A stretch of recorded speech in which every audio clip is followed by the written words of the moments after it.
Odette, vous pouvez nous expliquer ce que vous faites? Je suis en train de faire ce napperon ovale à 4 aiguilles.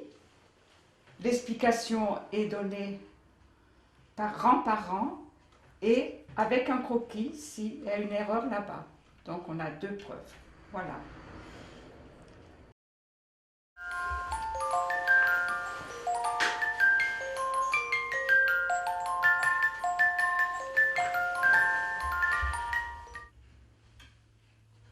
Oui, Odette, ça fait combien de temps que vous exécutez ces travaux?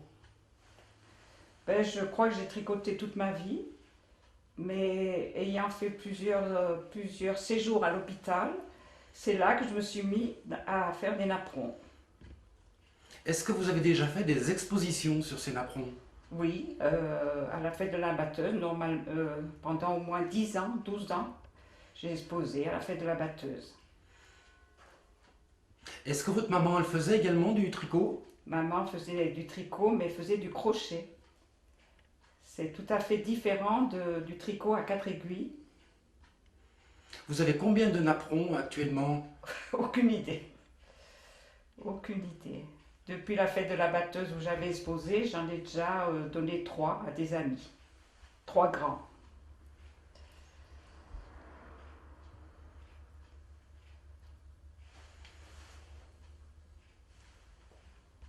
Mais le tricot à 4 aiguilles, c'est une chose qu'on ne voit presque plus.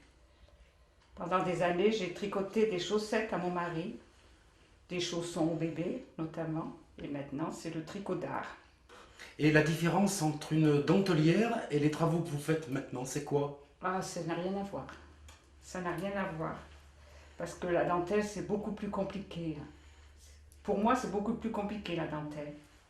Mais les dentelières que j'ai eu rencontrées à la fête de la batteuse ne me disaient pas la même chose. Elles me disaient que c'était vraiment ça s'appelle du tricot d'art, quoi. Tricot d'art, 4 aiguilles, c'est difficile? Oui, oui, oui. J'ai rencontré des personnes à la fête de la batteuse qui voudraient bien que je leur fasse voir parce que elles étaient vraiment. Elles se demandaient si elles pourraient y arriver, étant des tricoteuses.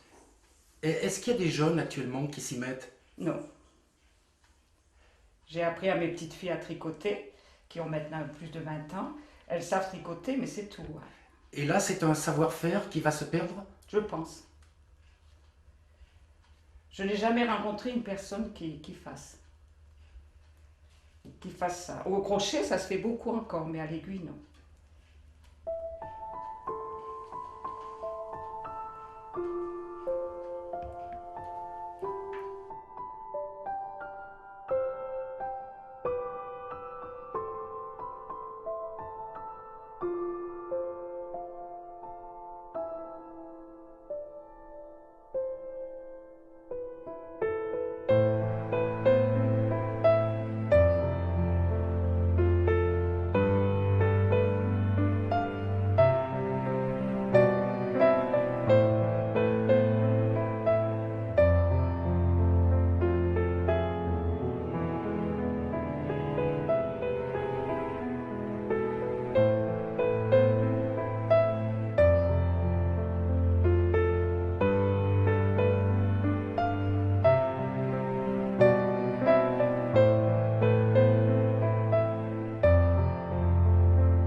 Ça vous occupe beaucoup dans la journée?